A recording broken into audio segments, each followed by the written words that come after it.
காவல்துறை ஐஜி பொன் மாணிக்கவேலுக்கு முன்ஜாமீன் வழங்க சிபிஐ தரப்பில் கடும் எதிர்ப்பு தெரிவிக்கப்பட்டிருக்கிறது. அண்மை செய்தியாக பார்த்து வருகிறோம். பொன் மாணிக்கவேலுக்கு முன்ஜாமீன் வழங்க எதிர்ப்பு தெரிவிக்கப்பட்டிருக்கிறது. சிலை கடத்தல் மன்னன் சுபாஷ் கபூரை காப்பாற்றும் நோக்கில் பொன் மாணிக்கவேல் செயல்பட்டதாகவும் பொன் மாணிக்கவேலுக்கு எதிராக ஆவணங்கள் உள்ளதாக சிபிஐ தரப்பில் தெரிவிக்கப்பட்டிருக்கிறது.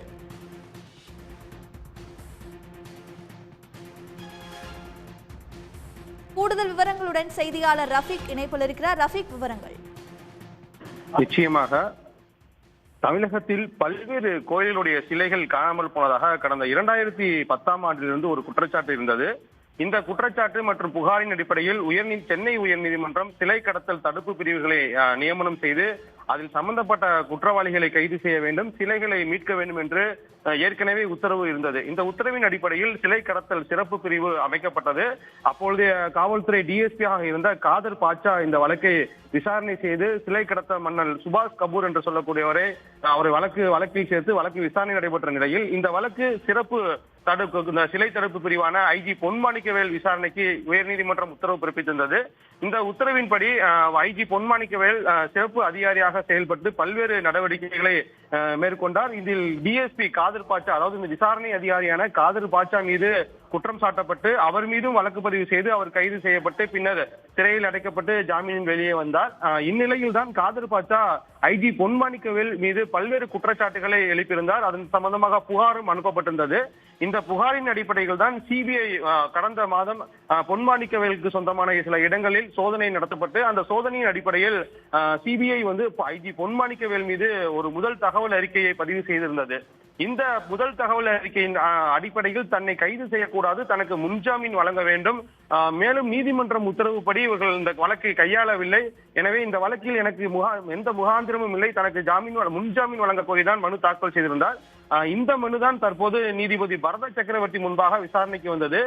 சிபிஐ தரப்பில் மூத்த வழக்கறிஞர்கள் ஆஜராகி பொன் மாணிக்கவேலை கைது செய்ய வேண்டும், குறிப்பாக இந்த காதர் பாட்சாவை அவர் ஒரு பொய்யான புகாரின் கீழ் வழக்கு பதிவு செய்துள்ளார், யாரை காப்பாற்றுவதற்காக இவர் இவ்வாறு செயல்பட்டார் என்பதை கைது செய்து கஸ்டோடியல் விசாரணை செய்தால் மட்டுமே இந்த சிலை கடத்தலுடைய உண்மை குற்றவாளிகளை கண்டுபிடிக்க முடியும், எனவே இவருக்கு முன்ஜாமீன் வழங்கக்கூடாது என கடும் எதிர்ப்பு தெரிவிக்கப்பட்டது. இதே போல டிஎஸ்பி காதர் பாட்சாவினுடைய மனுதாரர் அவர் தரப்பிலும் பொன் மாணிக்கவேலுக்கு முன்ஜாமீன் வழங்கக்கூடாது என்று எதிர்ப்பு தெரிவிக்கப்பட்டது. அப்பொழுதுதான் நீதிபதிகள் பொன் மாணிக்கவேல் இந்த சிலை கடத்தல் மன்னனாக கருதப்பட்ட சுபாஷ் கபூருக்கும் நேரடியான ஏதேனும் தொடர்புகள் இருந்ததா, அதற்கான ஆவணங்கள் இருக்கிறதா என்று சிபிஐ தரப்பில் கேள்வி எழுப்பினர். அதற்கு சிபிஐ தரப்பில் மோடி சீலிடப்பட்ட ஒரு கவர் ஒன்று நீதிபதியிடம் ஒப்படைக்கப்பட்டுள்ளது. அந்த கவரில் போதிய விவரங்களும் முகாந்திரமும் இருப்பதாக சிபிஐ தரப்பில் தெரிவிக்கப்பட்டதால் கவரை முழுமையாக படித்து இந்த வழக்கை தொடரலாம் என கூறி இந்த வழக்கை நாளை மீண்டும் விசாரணைக்காக தற்போது ஒத்திவைத்துள்ளனர்.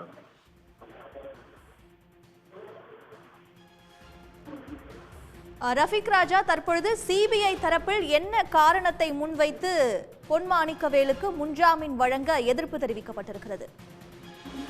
கண்டிப்பாக சிபிஐ தரப்பில் ஆஜரான வழக்கறிஞரிடம் நீதிபதி இதே கேள்வி எழுப்பினார்.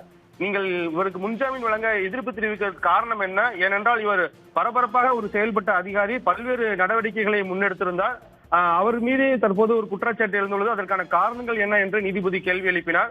அப்பொழுது சிபிஐ தரப்பில் ஆஜரான மூத்த வழக்கறிஞர், ஒரு அதிகாரி முறையாக இந்த வழக்கை இவர் கையாளவில்லை, குறிப்பிட்ட அந்த டிஎஸ்பி காதர் பாட்சா மீது அனைத்து குற்றச்சாட்டுகளையும் வைத்துள்ளார், இந்த வழக்கினுடைய விசாரணையும் முறையாக நடைபெறவில்லை என்பது போதிய முகாந்திரம் உள்ளது. அது மட்டுமில்லாமல் இந்த சிலை கடத்தல் பிரிவினுடைய மன்னனாக கருதப்பட்ட சுபாஷ் கபூரை சில இடங்களில் இவர் காப்பாற்றும் நோக்கில் செயல்பட்டுள்ளாரா என்ற சந்தேகம் வந்துள்ளது.